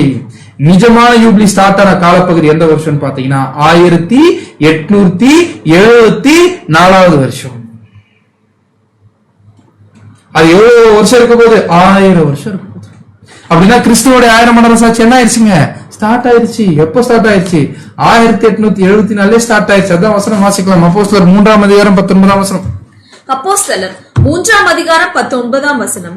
ஆனபடியினாலே கர்த்தருடைய சன்னிதானத்தில் இருந்து இளைப்பாறுதலின் காலங்கள் வரும்படிக்கும் முன்னே குறிக்கப்பட்ட இயேசு கிறிஸ்துவை அவர் உங்களிடத்தில் அனுப்பும்படிக்கும். யூப்ளியில மட்டும் நாம் கண்டுபிடிக்கல, காலக்கணக்கு பாடத்துல நம்ம கணக்கு போட்டு பார்த்துட்டோம். 1874 கிறிஸ்துவோட 1000 அரசாட்சி ஸ்டார்ட் ஆயிடுச்சுன்னு. தானியேல் தீர்க்கதரிசனத்தை நம்ம கண்டுபிடிச்சிட்டோம். 1335 நாள் மட்டும் காத்திருந்து சேர்க்கிறவன் பாக்கியவான். அதுலயும் 1874 இருக்கு. எக்கச்சக்க ப்ரூஃப் பைபிள் தேவன் என்ன பண்ணிருக்காரு பாத்தீங்கன்னா 1874 என்ன பண்ணிருக்காரு வச்சுக்காரு, பிரமிட்ல வச்சிருக்காரு தேவன் 1874 அப்படின்ற டேட்ட. சோ இத்தனை ப்ரூஃப் தேவன் என்ன பண்ணிருக்காரு பாத்தீங்கன்னா கிறிஸ்துவனுடைய 1000 அரசாட்சி என்ன பண்ணிருக்காரு வச்சிருக்காரு. அப்படின்னா கிறிஸ்துவனுடைய இந்த 1000 அரசாட்சி என்கிற யூப்ளி ஸ்டார்ட் ஆகும் போது கிறிஸ்து என்ன பண்ணிருப்பாருங்களாமா? உங்களிடத்தில் அனுப்பும்படிக்கும் அப்படின்னு என்ன அர்த்தம்? நம்ம ஆல்ரெடி பார்த்தோம். யூப்ளி என்கிற அந்த திரும்ப கொடுத்தலின் காலம் ஸ்டார்ட் ஆகும்போது ஆண்டவராகிய இயேசு கிறிஸ்து 2ஆம் முறையில் என்ன பண்ணிட்டு இருப்பார்? வந்துட்டு இருப்பார். சோ நம்ம பழைய ஏற்பாட்டு யூப்ளி வச்சு நம்ம கணக்கு போட்டு பார்த்துட்டோம். அவர் வந்து அவருடைய ராஜ்யத்தை ஸ்டார்ட் பண்ண காலப்பகுதி எவ்வளவுன்னு பாத்தீங்கன்னா எப்பன்னா 1874. இது என்ன தெரியுங்களா ஆச்சரியம்?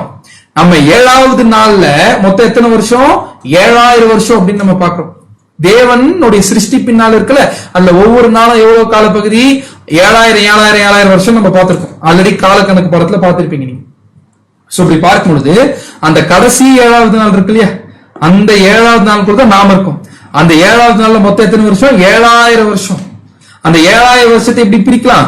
சாயங்காலமும் விடியற் காலமுமாகி ஒரு நாள் ஆயிற்று அப்படின்னு பாக்குறோம்னா அதை பாதியை என்ன பண்ணலாம்? பிடிக்கலாம். அப்படின்னா 7000 பாதியை எப்படி பிரிக்க முடியும்?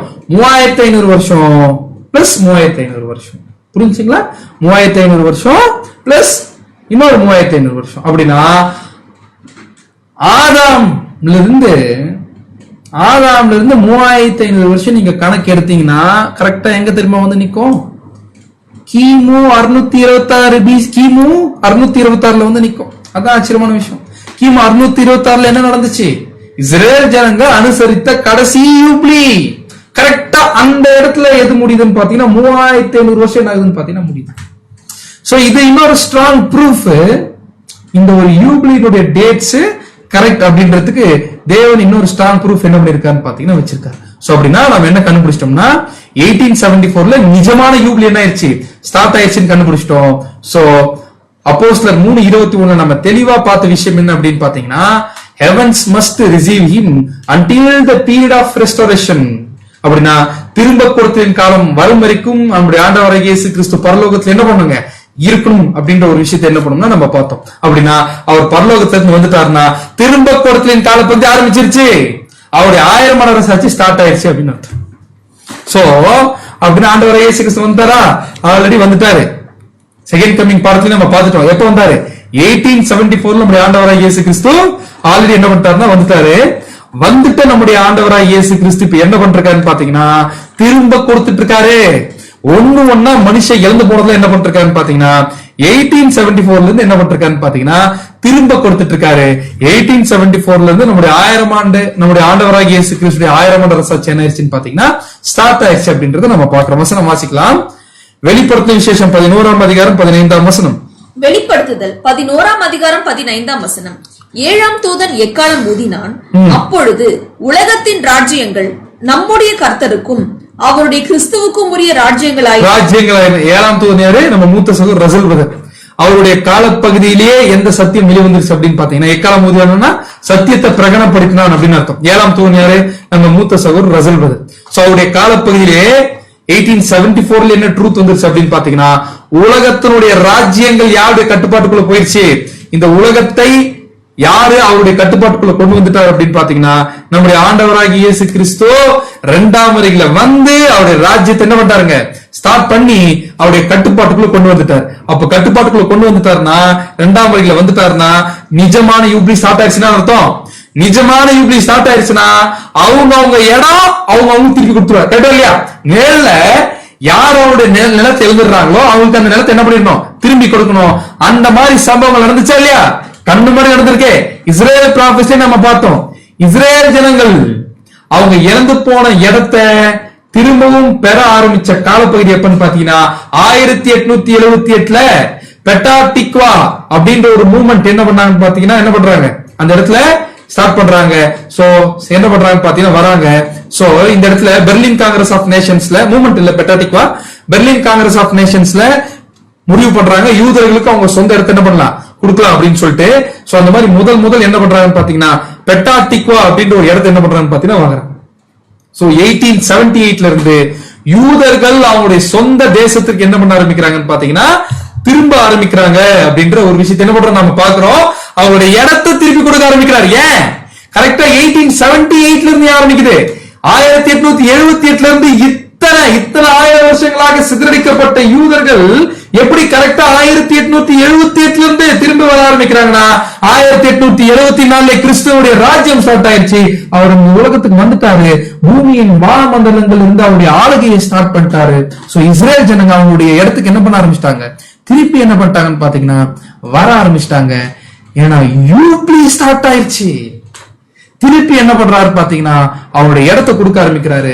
அதுதான் அவங்களை திரும்பி அவருடைய தேசத்தை வர வைக்கிறதுக்கு என்னென்னலாம் செய்வார் அப்படின்னு பார்த்தோம்னா வசனம் வாசிக்கலாம். எரேமியா 16ஆம் அதிகாரம் 16ஆம் வசனம். எரேமியா 16ஆம் அதிகாரம் 16ஆம் வசனம். இதோ நான் மீன் பிடிக்கிற அநேகரை அழைத்தடுப்புவேன், இவர்கள் அவர்களை பிடிப்பார்கள். அதற்கு பின்பு வேட்டைக்காரராகிய அநேகரை அழைத்தனுப்புவேன், இவர்கள் அவர்களை எல்லா மலைகளிலும். சோ நம்ம ஆல்ரெடி இஸ்ரேல் ப்ராபஸ்ல பார்த்த விஷயம் தான். சோ அவர்கள் எல்லா மலைகளிலும் எல்லா குன்றுகளிலும் கண்மலைகளின் வெடிப்புகளிலும் வேட்டையாடுவார்கள். சோ இஸ்ரேல் ஜனங்களை திரும்பியும் கொண்டு வந்து சேர்க்கறதுக்கு முதல் யார் அனுப்புவாரமா? மீன் பிடிக்கிறவர்களை அனுப்புவார்கள் பார்த்தோம். இது இஸ்ரேல் ப்ராபசி படத்துல நம்ம பார்த்திருக்கோம் ஆல்ரெடி. மீன் பிடிக்கிறவர்கள் தியோடர் ஹெர்சல் அப்படின்றவர் தான் முதல் சியோன் இயக்கம் அப்படின்னு ஆரம்பிச்சு எல்லா யூதரும் என்ன பண்றான்னு பாத்தீங்கன்னா திரும்பி வர சொல்றாரு. அதே சமயத்துல இன்னொரு ஆச்சரியமான விஷயம் என்ன தெரியுங்களா? இந்த பிக்சர்ல நீங்க பாக்குறது நம்ம மூத்த சகோதரர் ரசல் பிரதர் அவருடைய காலப்பகுதியில யூதர்களுக்கு பிரசங்கம் பண்ணும்போது எடுத்த வீடியோ. யூதர்களுக்கு என்ன தெரியுமா சொன்னாரு? யூபி ஸ்டார்ட் ஆயிடுச்சு, இதுக்கப்புறம் உங்க சொந்த தேசத்துக்கு போங்க முதல் சத்தியத்தை கொண்டு பாயிண்ட் பண்ணி சொன்னது யாருன்னு பாத்தீங்கன்னா நம்ம மூத்த சகோதரர் ரசல் பிரதர். ஆச்சரியமான விஷயம்.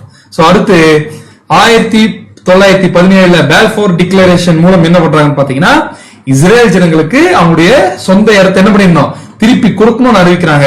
அதற்கான காரணம் முக்கியமா இருந்து யாருன்னா chain Wiseman. So chain Wiseman British கவர்மெண்ட்டுக்கு ஒரு மிகப்பெரிய உதவியை அவரு முதலாம் உலக யுத்தத்துல செஞ்சதுனால அதுக்கு பதிலா இஸ்ரேல் தேசத்தை இஸ்ரேல் ஜனங்களுக்கு கொடுக்கலாம்னு ஒரு முடிவு என்ன பண்ணாங்கன்னு பாத்தீங்கன்னா எடுத்தாங்க. அப்படி எடுத்த உடனே தான் ஜெனரல் ஆலன்பி தலைமையில என்ன பண்றாங்கன்னு பாத்தீங்கன்னா ஒட்டமான்ஸ் கையில இருக்கக்கூடிய இஸ்ரேல் தேசத்தை என்ன பண்றாங்கன்னு பாத்தீங்கன்னா கைப்பற்றாங்க. அதுக்கு ஒரு மிக பெரிய ஒரு விஷயமா இருந்தது பால்ஃபோர் டிக்ளரேஷன் அப்படின்ற ஒரு விஷயத்தை பார்க்கணும். சோ இந்த மாதிரி மீன் பிடிக்கிறவர்களை அனுப்பி என்ன பண்றாங்கன்னு பாத்தீங்கன்னா திருப்பி வர வைக்கிறாங்க. ஆனா எல்லா யூதர்களும் வந்துட்டாங்கன்னு பாத்தீங்கன்னா இல்ல, எல்லாம் அவங்க சொந்த ஊர்ல நல்லா செட்டில் ஆயிட்டாங்க. ஆனா செட்டில் ஆன ஊர்ல இருந்து ஒருத்தர் அனுப்பணும்னா அந்த இடத்துல அடி விழுந்தாலும் திருப்பி வருவாங்க. அதுக்குதான் தேவன் அடுத்து யார் அமைச்சார் அப்படின்னு பாத்தீங்கன்னா வேட்டைக்காரர்களாகிய அநேகரை அழைத்து அனுப்புவேன். நம்ம ஆல்ரெடி பார்த்த மாதிரி இஸ்ரேல் ப்ராஃபிட் சப்ஜெக்ட்லயே அந்த வேட்டைக்காரன் யாரு? ஹிட்லர். சோ ஹிட்லர் என்ன பண்ண ஆரம்பிக்கிறான்னு பாத்தீங்கன்னா ஒட்டுமொத்த யூதர்களையும் வேட்டையாட ஆரம்பிக்கிறார்.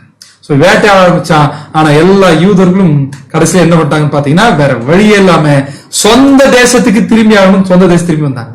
சோ இஸ்ரேல் ஜனங்களுக்கு 1948 வருஷம் அவங்களுடைய சொந்த நிலத்திற்கு வந்துட்டாங்க.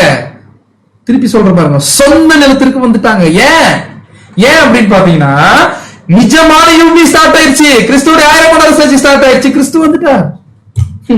அங்க நேர திருப்பி கொடுக்கணும் நேர்ந்து போன நிலத்தை இங்க நிஜத்துல உண்மையா என்ன பண்றாருங்க கொடுக்கிறாரு. அது மட்டும் இல்ல, சோ நம்ம ஆல்ரெடி பாக்குறோம் எப்படி இருந்த இஸ்ரேல் தேசம் இப்ப எப்படி இருக்கு பாருங்க.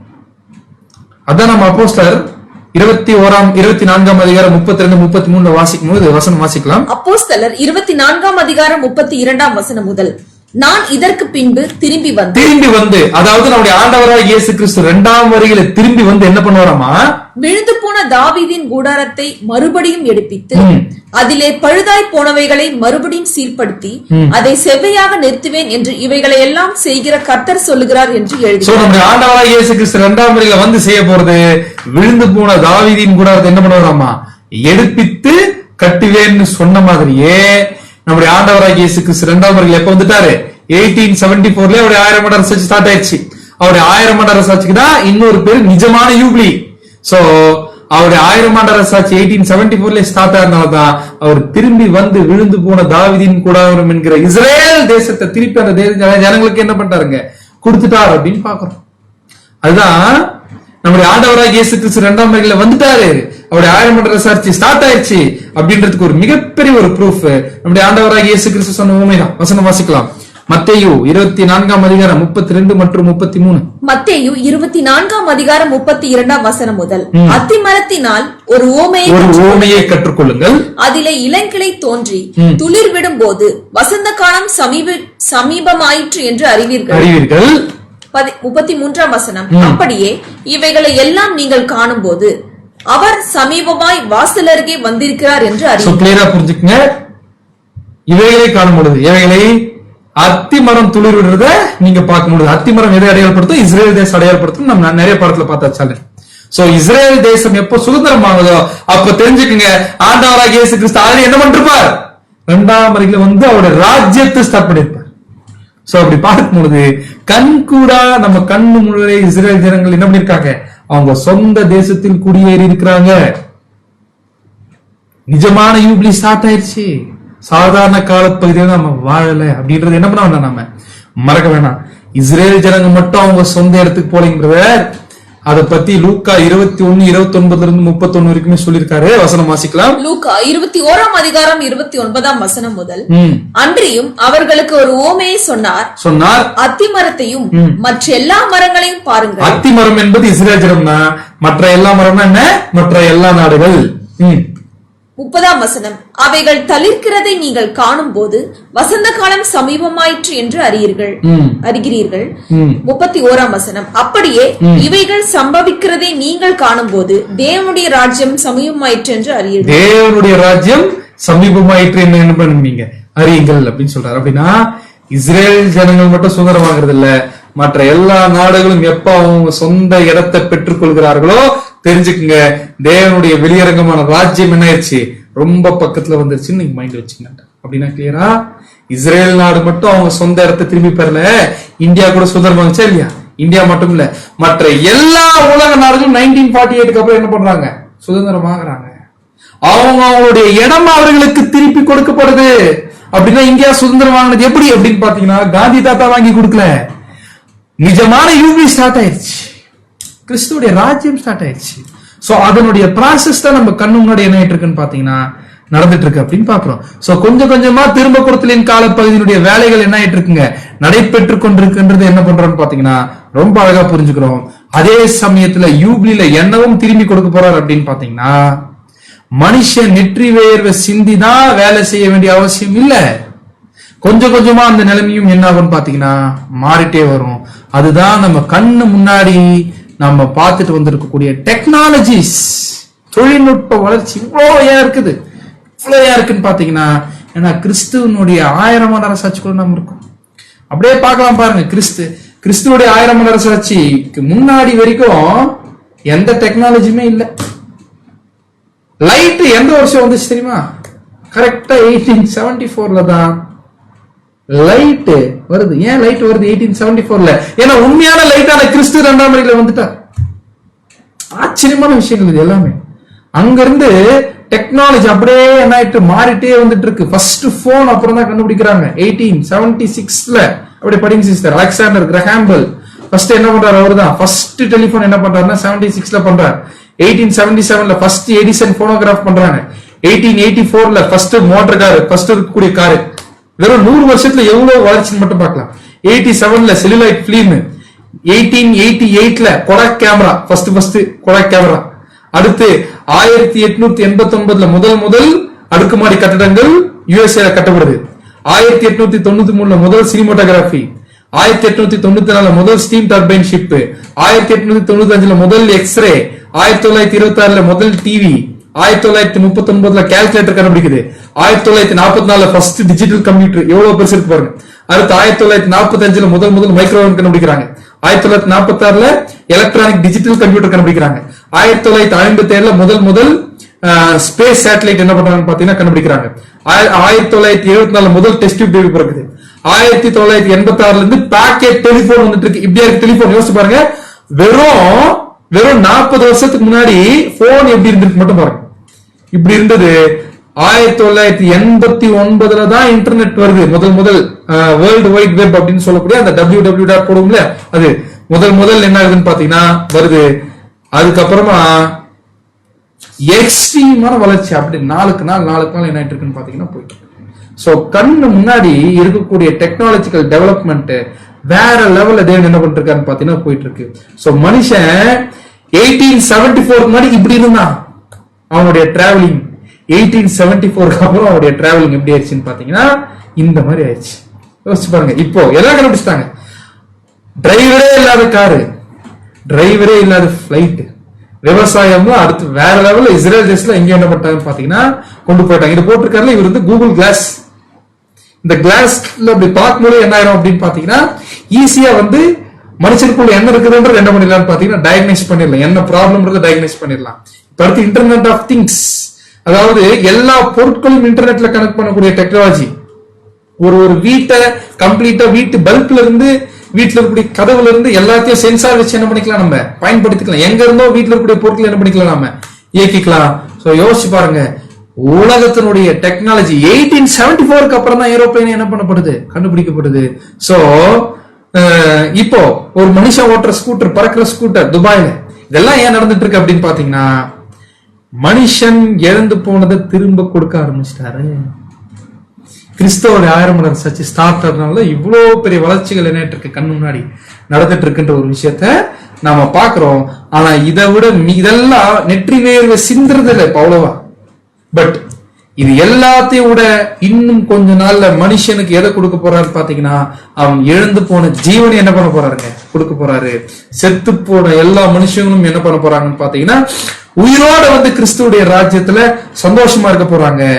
பூமி அதனுடைய பலனை என்ன பண்ண போகுது அப்படின்னு பாத்தீங்கன்னா திரும்பி உலகமே ஏதேன் தோட்டமா மாறப்போகுது. பாவத்தில் விற்கப்பட்ட மனுஷனை கிறிஸ்து அவருடைய ஈடுபலியின் மூலம் முழுசா என்ன பண்ணிட்டாருங்க, மீட்டு கொண்டாரு.